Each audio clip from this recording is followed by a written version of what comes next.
santai dong. Jangan terburu-buru gitu. Lebih baik kan kita pemanasan dulu. Sebelum lanjut ke dalam ceritanya, seperti biasa, absen dulu di komentar ya. Dari daerah mana kamu berasal? Dan jam berapa kamu nonton video ini?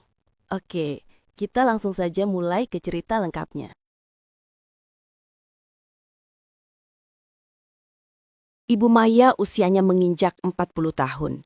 Hidupnya serba berkecukupan. Suaminya seorang pengusaha sukses, memastikan semua kebutuhan materi terpenuhi.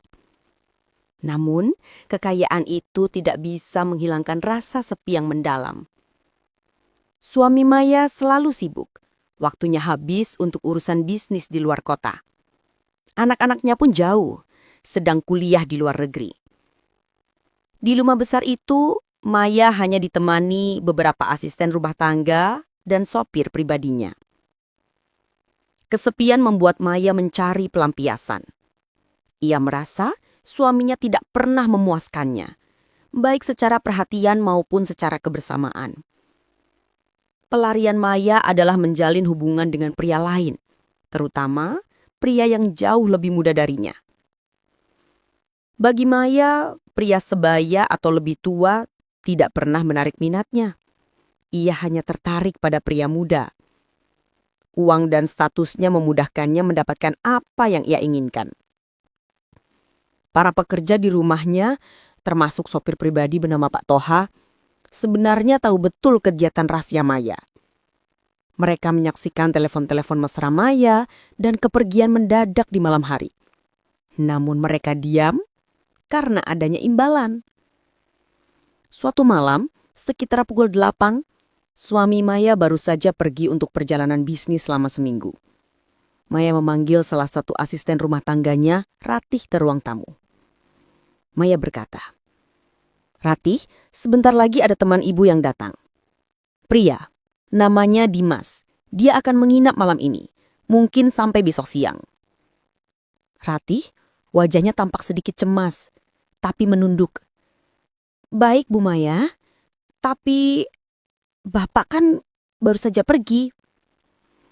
"Justru itu, kalau Bapak ada, mana bisa." "Kamu tenang saja. Kamu dan yang lain tidak perlu khawatir. Anggap saja kamu tidak tahu apa-apa." Maya mengeluarkan beberapa lembar uang ratusan ribu dari dompet kecilnya. "Ini, bagikan kepada semua yang ada di rumah. Anggap saja ini uang lembur. Ingat, mulut harus aman. Ada yang bertanya, bilang saja tidak ada siapa-siapa yang datang ya." Rati dengan cepat mengambil uang itu. "Siap, Bu Maya. Kami janji. Kami semua akan pura-pura sibuk di dapur saja. Saya akan pastikan kamar tamu siap, Bu." "Bagus. Sekarang kamu boleh kembali bekerja." Tidak lama kemudian, pria muda Maya Dimas datang. Ia disambut layaknya tamu kehormatan, padahal ia adalah rahasia terbesar Maya. Di depan para pembantu, Maya tampak santai dan tidak canggung sama sekali, menunjukkan kedekatannya dengan Dimas. Hal ini sudah sering terjadi ketika suaminya sedang tidak ada. Selain di rumah, Maya juga sering bertemu di luar. Ini adalah tugas rutin bagi Pak Toha, sopir pribadinya. Malam berikutnya, Maya meminta diantar. "Pak Toha, malam ini jam 9 tolong antarkan saya ke daerah SCBD. Ada janji bertemu." "Siap, Bu. Siang tadi Ibu bilang mau bertemu dengan Ibu Tati di sana." "Bukan Tati, tapi ya anggap saja begitu. Pokoknya tugas Bapak hanya mengantar dan menunggu. Tidak perlu bertanya dan tidak perlu tahu apa yang saya lakukan di dalam gedung itu." "Paham, Bu Maya. Saya ini kan sopir, bukan detektif. Apa yang Ibu lakukan di luar itu bukan urusan saya, Bu." Pak Toha memang sopir yang loyal. Ia tidak peduli apa yang Maya lakukan. Baginya, mengantar adalah pekerjaan. Apalagi setelah selesai mengantar dan menunggu, selalu ada imbalan. Maya menyerahkan amplop tebal sebelum masuk mobil. "Buka saja nanti. Itu untuk jaga mulut kamu. Biar kamu semangat kalau disuruh standby sampai larut malam." Tak Toha menerima amplop itu. Terima kasih banyak, Bu. Jangan khawatir, rahasia Ibu aman di tangan saya. Maya merasa sangat nyaman dengan situasi ini. Ia berhasil mengendalikan semua orang di sekitarnya dengan uang, dan tidak ada yang berani mengusik kehidupan gandanya. Ia bisa membawa pemuda ke rumahnya sendiri atau bertemu diam-diam di luar. Rasa kesepiannya kini dialihkan menjadi kesenangan pada pria yang lebih muda. Suatu sore, Maya sedang bersantai di kolam renang dengan seorang pria muda bernama Aris. Mereka tertawa lepas. Di sisi kolam, Ratih, asisten rumah tangga yang paling sering berinteraksi dengan Maya, sedang membersihkan meja. Aris, kamu keren banget sayang. Rumah sebesar ini, kolamnya juga. Kamu memang yang paling gokil. Ah, ini kan cuma rumah. Biasa aja. Nanti kita lihat film di dalam saja ya. Di sini panas. Siap, mau film apa? Film yang seru-seru ya. Ratih sengaja berjalan sedikit menjauh dari kolam. Pura-pura fokus mengelap perabotan meski telinganya mendengar jelas semua percakapan itu. Maya menyadari Ratih ada di sana, tapi ia tidak peduli. Maya melirik Ratih. Ratih, nanti tolong siapkan cemilan di kamar utama yang enak-enak ya. Lalu jangan ada yang lewat-lewat di depan kamar sampai besok pagi. Paham? Ratih sambil menunduk. Paham Bu Maya, saya akan pastikan semua aman dan tenang. Bagi Ratih dan pekerja lainnya, pemandangan seperti ini sudah jadi tontonan rutin. Mereka tidak lagi kaget. Tugas mereka hanya melayani kebutuhan Maya dan berpura-pura bahwa pria muda itu hanyalah saudara jauh atau rekan bisnis yang menginap. Uang tutup mulut yang mereka terima memastikan ketaatan ini. Mereka tahu ini salah, tapi godaan uang tunai yang jauh lebih besar dari gaji bulanan membuat moral mereka terbelenggu. Tidak hanya di rumah, aktivitas rahasia Maya juga sering terjadi di luar. Malam itu sudah pukul 10. Maya baru selesai bersiap-siap. Ia masuk ke mobil di mana Pak Toha sudah menunggu. Maya, Pak Toha, seperti biasa, kita ke tempat yang minggu lalu. Jangan lama-lama ya di jalan. Baik, Bu. Tapi malam ini macet sekali, Bu. Apa tidak sebaiknya Ibu batalkan saja? Ini sudah terlalu malam. Tidak bisa, Pak Toha. Saya sudah janji. Kamu ini bagaimana? Tugas kamu cuma mengantar dan jangan banyak tanya. Kalau kamu tidak mau, bilang saja. Nada Maya mulai meninggi, menunjukkan ia tidak ingin dibantah. Pak Toha langsung meredakan suasana. Ampun, Bu. Maafkan saya. Saya hanya khawatir Ibu capek. Saya tidak akan banyak bicara lagi. Saya gas sekarang juga, Bu. Maya melempar amplop berisi uang ke kursi depan. Bagus, kamu mengantar saja yang benar. Ingat, kamu tahu resiko kalau suami saya tahu kamu sering mengantar saya ke tempat aneh-aneh. Kalau kamu diam, hidup kamu aman. Kalau kamu bocor, kamu dan saya sama-sama kena. Pak Toha menerima amplop itu. Ia sadar, posisinya sangat sulit. Di sisi satu, ia hanya menjalankan pekerjaan. Tapi di sisi lain, ia adalah kaki tangan dalam sebuah pengkhianatan. Namun kebutuhan ekonomi dan iming-iming uang besar yang selalu memenangkan pertempuran dalam dirinya. Ia memilih setia kepada orang yang memberinya rezeki langsung, yaitu Maya. Maya sering ditinggalkan oleh Pak Toha di sebuah lobi hotel atau klub malam. Pak Toha akan menunggu berjam-jam di dalam mobil, sendirian. Ia tahu persis apa yang dilakukan nonyanya di dalam sana. Segala kesenangan Maya dengan berondongnya tiba-tiba terhenti. Hubungannya dengan Dimas, pria muda yang terakhir kali sering ia temui, harus putus. Alasan putusnya tidak jelas.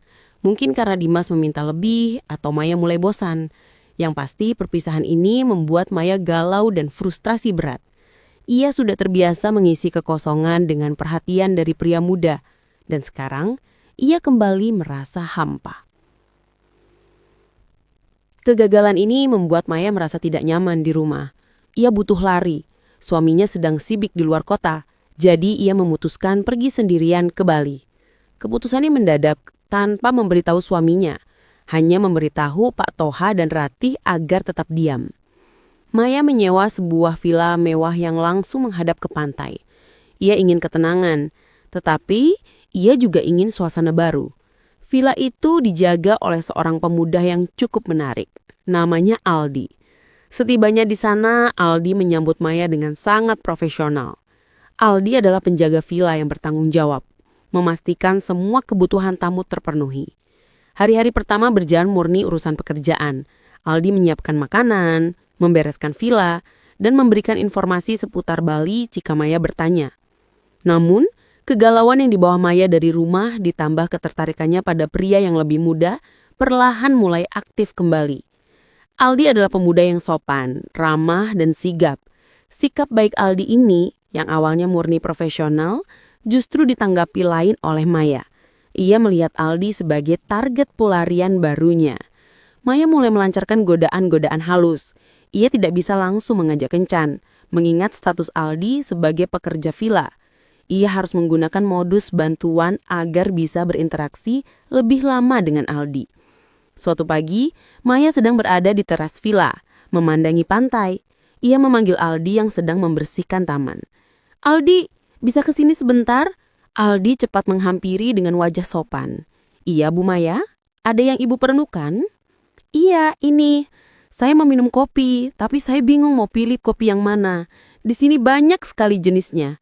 Kamu kan orang lokal, pasti tahu kopi mana yang paling enak untuk diminum sambil lihat pantai seperti ini." "Oh, kalau yang cocok untuk suasana seperti ini, Ibu coba yang ini, kopi Kintemani. Rasanya sedikit asam tapi segar, cocok dengan udara pagi." "Wah, kamu tahu saja selera saya. Tolong buatkan untuk saya ya. Dan sekalian buatkan untuk kamu juga, biar kita minum kopi di sini berdua. Saya kesepian minum sendirian." Aldi agak terkejut dengan tawaran itu, tapi tetap profesional. "Terima kasih tawarannya, Bu. Tapi saya harus melanjutkan pekerjaan saya. Saya buatkan kopi Ibu dulu ya." "Ayolah Aldi, kerjakan bisa nanti. Sebentar saja. Kamu temani saya ya. Saya benar-benar suntuk di sini sendirian." Aldi merasa tidak enak untuk menolak terus-menerus permintaan tamunya yang terlihat galau itu. Akhirnya ia setuju menemani Aldi minum kopi sebentar. Maya menggunakan waktu singkat itu untuk mengajukan banyak pertanyaan pribadi kepada Aldi, mulai dari keluarganya, kuliahnya, hingga cita-citanya. Maya ingin tahu lebih banyak tentang latar belakang Aldi. Permintaan bantuan Maya semakin lama semakin aneh. Siang harinya saat Maya ingin pergi ke pantai yang sedikit terpencil, ia memanggil Aldi lagi. "Aldi, saya mau ke pantai yang di sebelah sana. Tapi saya takut ombaknya besar. Kamu temani saya ke sana ya. Kamu kan kuat. Kalau ada apa-apa, kamu bisa tolong saya." "Tapi Bu, pantai itu aman. Saya juga harus jaga villa ini. Ada tamu lain yang mungkin datang sebentar lagi." "Alah, tamu lain kan bisa ditangani temanmu. Sebentar saja. Kamu temani saya foto-foto juga, biar ada yang bagus. Kamu tahu kan, saya sedang galau. Kalau saya sendiri, nanti saya malah menangis di sana." Maya memasang wajah memelas. Aldi merasa bersalah melihat wajah Maya. "Baiklah Bu, tapi kita tidak boleh lama-lama ya. Saya antar Ibu ke sana. Tapi saya hanya berdiri di pinggir, saya tidak ikut berenang." Maya berhasil. Ia tahu betul bagaimana memanfaatkan rasa segan dan tanggung jawab Aldi.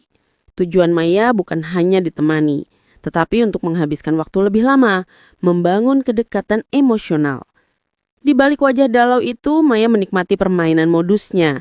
Ia merasa kembali bersemangat karena berhasil menarik perhatian pemuda yang lebih muda. Pelarian di Bali ini adalah cara terbaik untuk melupakan kegagalannya yang sebelumnya. Ia yakin dalam beberapa hari ke depan, Aldi akan masuk dalam perangkapnya. Godaan halus yang dilancarkan Ibu Maya di Bali mulai menunjukkan hasil. Aldi, si penjaga villa, semakin sulit menolak permintaan Maya. Alasan profesionalisme Aldi mulai terkikis oleh kegigihan dan pesona Maya. Ditambah lagi dengan status Maya sebagai tamu VIP. Hari demi hari, interaksi mereka tidak lagi sebatas klien dan pelayan. Godaan Maya kini semakin berani dan terang-terangan. Permintaan bantuan kecil berubah menjadi ajakan menghabiskan waktu bersama. Pagi itu, Maya meminta Aldi untuk menemaninya sarapan di teras. "Maya, Aldi, kamu sudah sarapan?" Aldi, sudah Bu Maya, saya sarapan di dapur tadi. Kenapa tidak di sini saja? Makan sendirian itu tidak enak tahu. Duduklah di sini, sebentar saja. Kamu cerita-cerita tentang Bali. Saya bosan dengan suara ombak terus. Aldi ragu sejenak, tapi melihat tatapan Maya yang penuh harap, ia duduk di kursi rotan di seberang meja. Aldi, Bali itu indah Bu, tapi bagi saya, pemandangan paling bagus itu bukan di pantai, melainkan di sawah. Saya tumbuh besar di daerah persawahan. Oh ya? Kalau begitu saya mau kamu antarkan saya ke sana. Saya bosen lihat pantai terus. Nanti sore kamu temani saya jalan-jalan ke sawah ya. Sekalian kamu ajarkan saya bahasa Bali yang lucu-lucu.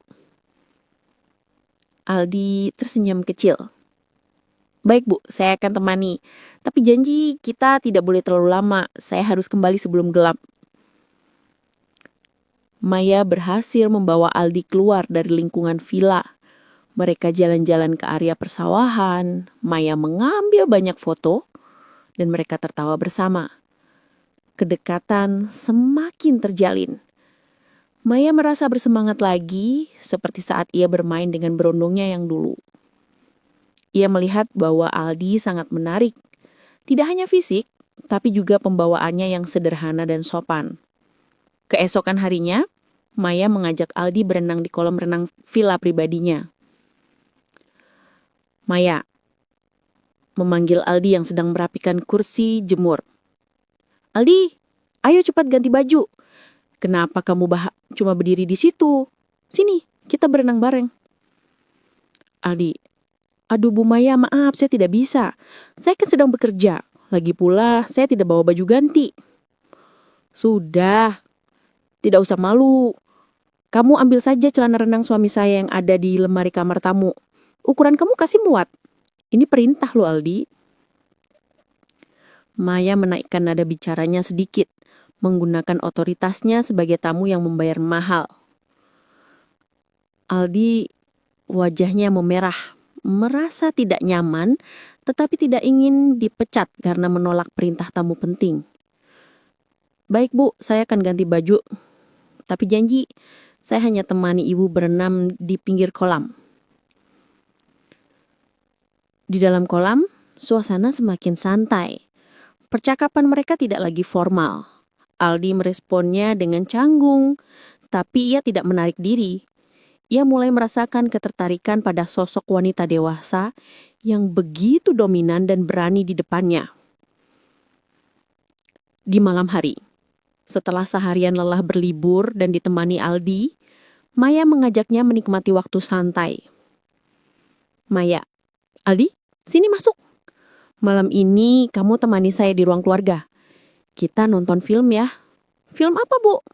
Rahasia, tapi pasti seru. Saya sudah siapkan teh hangat dan cemilan banyak. Kita tonton sambil layeh-layeh. Anggap aja kita teman lama yang lagi reuni. Aldi setelah masuk dan melihat layar televisi. Oh, ini film Jepang yang terkenal itu Bu. Saya tahu, filmnya bagus. Benar, kamu ternyata punya selera yang sama ya. Sini duduk di sofa. Jangan jauh-jauh, di sini lebih enak. Malam itu mereka duduk berdekatan, menikmati teh dan film.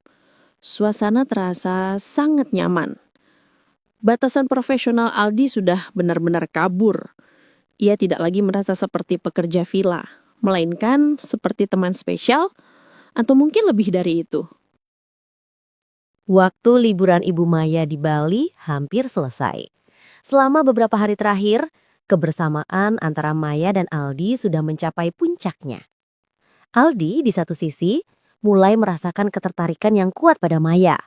Pesona wanita matang, kaya, dan dominan itu berhasil membuatnya luluh. Namun Aldi juga seorang pemuda yang sadar diri.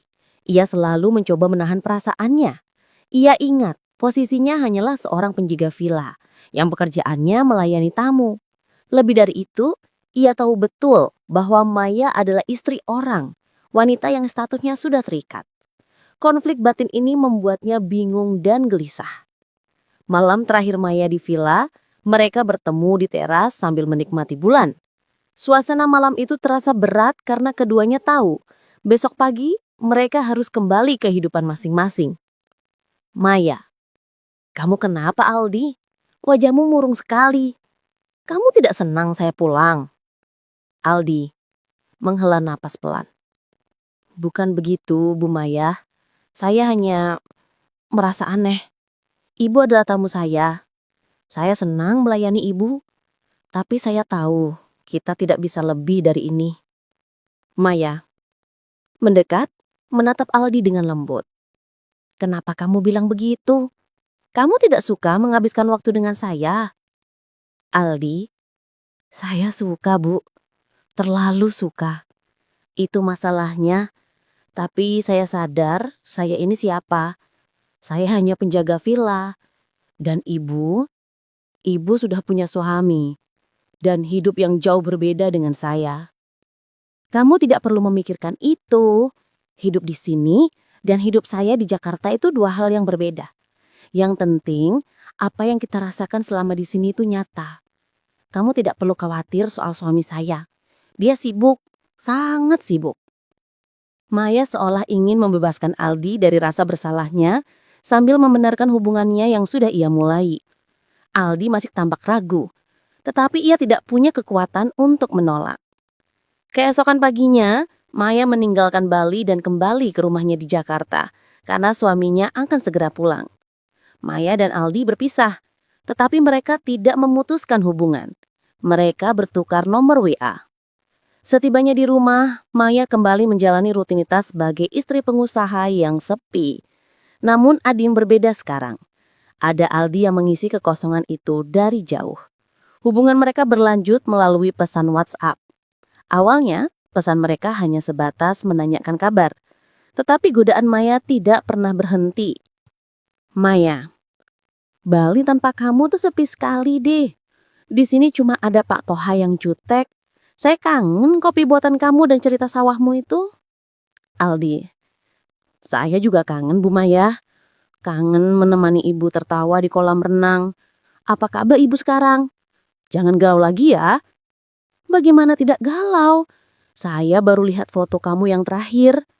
Kamu harusnya kerja di Jakarta saja. Jadi kalau saya kangen, saya tinggal panggil kamu. Kamu mau di? Aduh, ibu ini jangan menggoda saya terus. Pekerjaan saya di sini. Tapi kalau ibu terus kirim pesan seperti ini, saya jadi ingin cepat-cepat ke Jakarta. Maya terus mengancarkan rayuan dan godaan melalui pesan. Ia menggunakan status kesepiannya sebagai senjata. Aldi yang sudah terlanjur tertarik, semakin sulit menolak dan semakin terikat secara emosional. Pesan singkat di siang hari segera diikuti oleh aktivitas yang lebih rahasia di malam hari. Video call. Setiap malam, setelah suaminya pulang dan beristirahat, Maya akan mengunci diri di kamar kerjanya dengan alasan sedang mengurus administrasi rumah tangga. Padahal, ia sedang melakukan video call dengan Aldi sampai larut malam. Di dalam kamar kerjanya yang sunyi, Maya berbicara dengan Aldi yang masih berada di Bali. Maya, suami saya sudah tidur di kamar sebelah di. Suaranya sampai ke sini. Kamu kecilkan suaramu ya. Iya Bu Maya, saya pakai earphone kok. Saya tidak mau mengganggu Bapak. Ibu sedang apa? Saya sedang melihat foto-foto kita di Bali. Kamu itu ternyata tampan sekali kalau dilihat di sini. Saya jadi senyum-senyum sendiri di. Waduh, ibu membuat saya malu. Saya kan hanya begini. Ibu tidak takut ketahuan, Bapak? Tidak akan. Suami saya tidak pernah peduli saya sedang apa. Dia hanya peduli sama bisnisnya. Jadi kita aman. Kamu cerita lagi tentang Bali, Di. Saya ingin tidur sambil dengar suara kamu. Hubungan rahasia ini memberi Maya energi. Ia kembali merasa diinginkan. Bagi Aldi, ini adalah pengalaman yang mendebarkan. Menjalin hubungan dengan wanita kaya raya yang sudah berstatus istri orang. Semua yang dilakukan Maya dan Aldi ini terjadi di balik punggung suami Maya. Suaminya tidak pernah curiga sama sekali. Ia terlalu sibuk dan terlalu percaya bahwa istrinya adalah wanita baik-baik yang setia menunggu di rumah mewah mereka. Suatu sore, Maya memutuskan untuk pergi ke sebuah pusat perbelanjaan mewah sendirian. Ia ingin mencari hadiah kecil untuk Aldi sebagai kejutan. Pak Toha, sopir pribadinya, mengantar dan menunggu seperti biasa.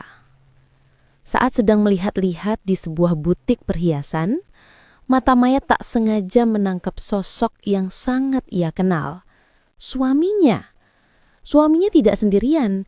Ia sedang berpegangan tangan dengan seorang wanita muda yang usianya jauh di bawah Maya. Mereka tertawa, terlihat sangat mesra, dan bahkan sang suami terlihat membelikan wanita itu kalung mahal. Dunia Maya seakan runtuh seketika. Maya dengan cepat menarik Pak Toha yang sedang berdiri agak jauh. Berbisik tajam, napasnya memburu. "Pak Toha, lihat ke sana. Lihat baik-baik. Itu suami saya kan? Siapa wanita di sebelahnya?" Pak Toha terkejut, matanya membulat. "Aduh, iya Bu Maya. Itu memang Bapak. Tapi saya tidak tahu siapa wanita itu, Bu. Sepertinya wanita itu sangat muda." "Sangat muda katamu? Berani-beraninya dia. Setelah selama ini dia sibuk dengan alasan bisnis, ternyata dia berselingkuh. Di mana loyalitasnya sebagai suami?" Maya merasa hancur. Ia tidak memikirkan perselingkuhannya sendiri. Fokusnya langsung tertuju pada pengkhianatan suaminya. Rasa marah dan sakit hati menguasai dirinya. Maya tidak langsung melabrak. Ia memilih meninggalkan tempat itu dengan amarah yang tertahan. Sepanjang perjalanan pulang, Maya diam, merencanakan langkah selanjutnya. Sesampainya di rumah, Maya membuat keputusan yang mengejutkan. Ia akan menggugat cerai suaminya. Gugatan cerai ini bagi orang lain adalah reaksi wajar dari seorang istri yang dikhianati. Suaminya memang selingkuh, itu faktanya. Namun bagi Maya, gugatan ini punya makna ganda. Malam itu Maya menelpon pengacaranya, Pak Bima. "Maya, Pak Bima, saya ingin kamu segera siapkan semua berkas. Saya mau gugat cerai suami saya." "Tentu Bu Maya, apa alasannya?" "Perselingkuhan. Saya punya bukti. Tadi sore saya memergokinya di pusat perbelanjaan dengan wanita lain. Saya ingin gugatan ini cepat diproses." "Baik, tapi apakah Ibu yakin harta gono gini kita bicarakan matang-matang ya Bu, mengingat aset Bapak yang sangat besar?" "Saya sangat yakin Pak Bima. Saya ingin semua aset dan perusahaan yang selama ini dibangun jatuh ke tangan saya. Bukankah suami yang berselingkuh posisi tawarnya lebih lemah?" Alasan Maya menggugat cerai bukan semata-mata karena sakit hati. Tentu, ia sakit hati, tapi yang lebih kuat adalah kesempatan. Perselingkuhan suaminya memberinya alibi sempurna untuk lari dari kehidupannya yang membosankan dan untuk menutupi jejak perselingkuhannya sendiri dengan para berondong, termasuk Aldi. Ia ingin hidup baru tanpa bayang-bayang status istri pengusaha yang kesepian. Ia ingin hidup bebas dan cerai adalah kuncinya. Ia menggunakan pengkhianatan suaminya sebagai topeng untuk menutupi pengkhianatannya sendiri. Ia adalah istri yang menggugat cerai karena diselingkuhi, padahal ia sendiri sudah lama berselingkuh di belakang suaminya. Proses perceraian berjalan dengan cepat dan menguntungkan Maya. Berkat bukti perselingkuhan suaminya dan kepiawaian pengacara, gugatan Maya dikabulkan. Sesuai tuntutan, sebagian besar aset, perusahaan, dan harta kekayaan jatuh secara resmi ke tangan Maya. Mantan suami Maya tidak bisa berbuat banyak karena posisinya lemah sebagai pihak yang terbukti berselingkuh. Maya kini resmi menjadi janda kaya raya, menguasai perusahaan suaminya, dan bebas dari ikatan perkawinan yang selama ini membelenggunya. Tidak perlu menunggu lama, Maya langsung terbang kembali ke Bali. Tujuannya hanya satu, menemui Aldi. Ia ingin berbagi berita kemenangannya dan yang paling penting mengikat Aldi dalam kehidupannya yang baru. Maya menemui Aldi di villa tempat Aldi bekerja. Aldi terkejut melihat kedatangan Maya yang tiba-tiba. "Aldi, Bu Maya, saya senang sekali Ibu datang. Ada apa Bu? Saya kira Ibu akan sibuk mengurus perusahaan Bapak." Maya, saya sudah tidak punya bapak lagi, Aldi. Saya sudah resmi bercerai. Semua perusahaan itu sekarang milik saya. Aldi, wajahnya berubah kaget. Benarkah? Saya turut prihatin, Bu. Tidak perlu prihatin. Ini justru awal yang baru. Saya sudah curhat banyak ke kamu selama ini kan? Kamu tahu, saya galau dan kesepian. Nah, sekarang saya bebas. Saya datang ke sini bukan untuk curhat biasa.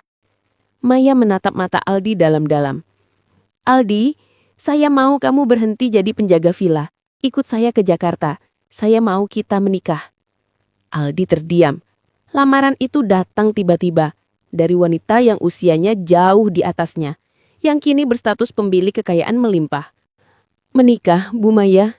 Ini serius. Saya hanya penjaga villa, Bu. Saya tidak peduli kamu penjaga villa. Saya hanya peduli kamu bisa membuat saya bahagia dan tenang. Kamu mau kan? Saya tidak akan main-main lagi. Saya hanya mau kamu. Aldi setelah mengalami pergolakan batin yang singkat, tidak mampu menolak tawaran Maya. Ia mencintai Maya meskipun status dan usia mereka jauh berbeda. Aldi meminta waktu untuk meminta restu kepada kedua orang tuanya yang tinggal di desa. Awalnya, orang tua Aldi sedikit terkejut dengan calon menantu mereka yang jauh lebih tua.